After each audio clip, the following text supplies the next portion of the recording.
Have you been put into a leadership position and you think that you might be a little bit too bossy? Stay tuned, because in this video I have 5 tips to help you be a better leader at work without being bossy. Stay tuned. Welcome back to the channel. My name is Preston and I help professionals just like you build exciting careers and lead awesome teams. If you haven't done so already, hit the subscribe button below. I have new videos every Tuesday. All right, so in today's video, we're talking about how to be a leader at work without being bossy.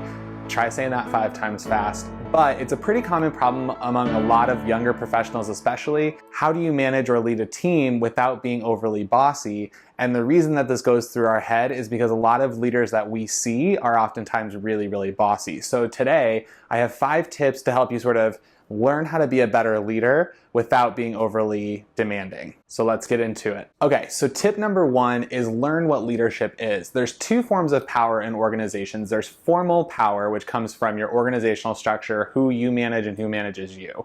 Formal power, and informal power, which is your ability to connect and influence other people. And so when we're talking about leadership, we're really talking more about the informal power. Formal power is important, especially when you're working on big projects, but when you're being a leader at work, you really want to focus on your ability to influence and build relationships with your coworkers and with your team. And when you look at it from a leadership perspective, if you are receiving information or you're receiving direction from someone, a lot of times you view them as bossy if you don't really respect them as a person, or if that person doesn't really have any informal power, then a lot of times you view them as more bossy as opposed to a leader. So kind of getting that through your head of like, you want to focus on building informal power by building meaningful relationships. By taking that first step in building those meaningful relationships, you kind of take bossy out of the equation, especially with the people that are going to be on the receiving end of your direction. And if you want more information on that, I have a video here. I will link to it down below as well, but make sure to go watch that video about how to manage a team. Tip number 2 is understand team dynamics. So a big part of understanding informal power or owning your informal power is being able to empathize with where other people are coming from. And a lot of times in team dynamics,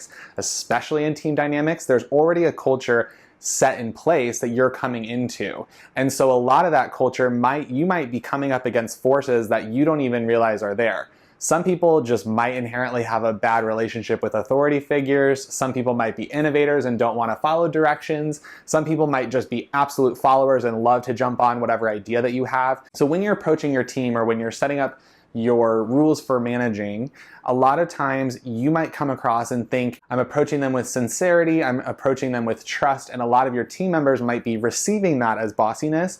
And so what you do is kind of understand the culture of what you're walking into. And if you can assess how your team members are receiving you, it'll be a lot easier to figure out how to be less bossy down the road. And in team dynamics, usually that term bossy, not that I like that term, but it means that you're experiencing some resistance from your team when you're trying to give them direction. So just as a clarity, bossy in this term means their team is receiving you in a way that's bringing up resistance. So if you're really struggling to figure out team dynamics and really trying to figure out cultures of organizations, go back and watch my video about office politics. I talk a lot about that in that video. Tip number 3, value your employees. So like I talked about before, you're usually as a leader walking into a dynamic or a culture that has been pre-established and may not be the healthiest culture. So it's your job to kind of shift that.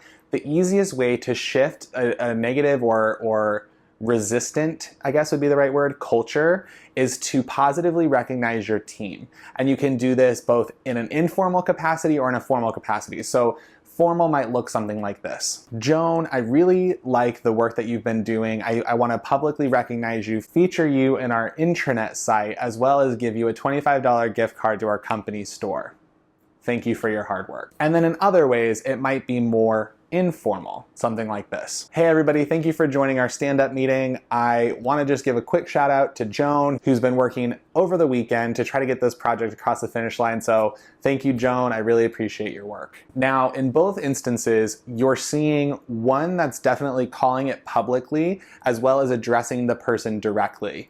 A lot of times what people will do when they're trying to recognize someone is they might send a quick email and say, congrats on the hard work. But when you're trying to move an entire team, you want to make sure your team is aware of the type of work that gets your attention. So by calling it out and saying, this is what I like to see on a team project, or this is what I like to see in an employee, you're telling your team, these are the types of things that are gonna get you attention, or these are the types of things that are gonna get you recognition. Now, the thing to be careful about when it comes to recognizing employees is you don't wanna create a conflict if you're being inconsistent. So if you have one team member who you've recognized 4 or 5 times and you have another team member who you haven't recognized at all, that creates a little bit of a rift. And if it's a performance issue, address it. But a lot of times we recognize or we see or we reward the things that we are good at. So I'm really good at strategy. I like to recognize strategy when it's done right. You have to break down that resistant culture to make your team feel a lot more included. Leave a comment below. What are some of the things that your team values that you want to recognize publicly? Tip number 4, be transparent. So oftentimes one of the things that people notice when they are reporting to somebody is inconsistencies. It's really difficult for employees on your team to thrive if they don't know what the expectations are and they see you being inconsistent. So what you need to do as a leader, and I kind of talked about this before, but I want to dive more into it here, is be very transparent with your approach to the work and be very transparent with how you're going to evaluate your team moving forward. And this will help set the expectation as a project happens of what your team should be doing and what the incremental goals and deadlines are. So what happens is if you are not transparent about this, a lot of times people feel like priorities have changed or they feel like things are coming out of left field and they kind of lose their footing, and they're not going to view you as bossy. They're going to view you as someone who's trying to get the project complete based on the timelines that you have set out previously. Being transparent also is helpful when you're looking at how to change a project mid-course. So if, let's say, something does happen and you do have to change your priorities and you come in the room and you say, drop everything, we're doing it this way, your team's gonna be like, where did this come from? As opposed to, hey guys, I just got this news, this is what happened, this is what happened, this is what happened, we need to change course and here's what we're gonna do.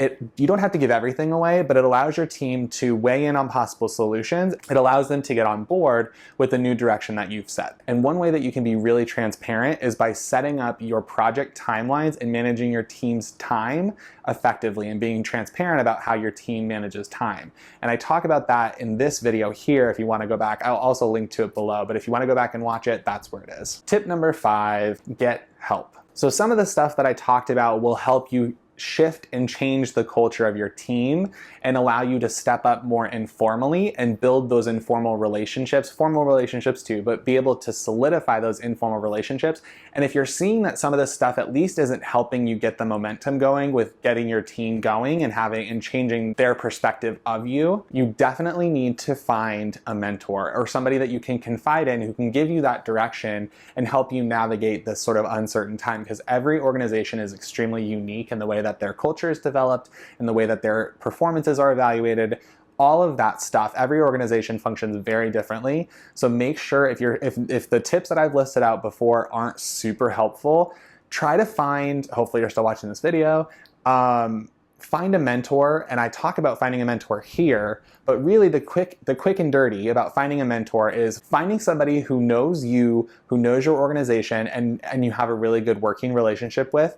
That's kind of the keys to finding a mentor, and that person can help you navigate and help you either if it's a personal problem, if it's a problem that you have to work on, your mentor would be the person to tell you that. If it's a way of managing your team, or maybe it's the way that you approach your work slightly differently, your mentor will be able to tell you. So find a mentor, that's my last tip. And there's so many other things that you can do to interpersonally improve your leadership and management style. But really when it comes down to how to be a good leader at work without looking bossy or being bossy, it really comes down to your perspective and how you're approaching the work.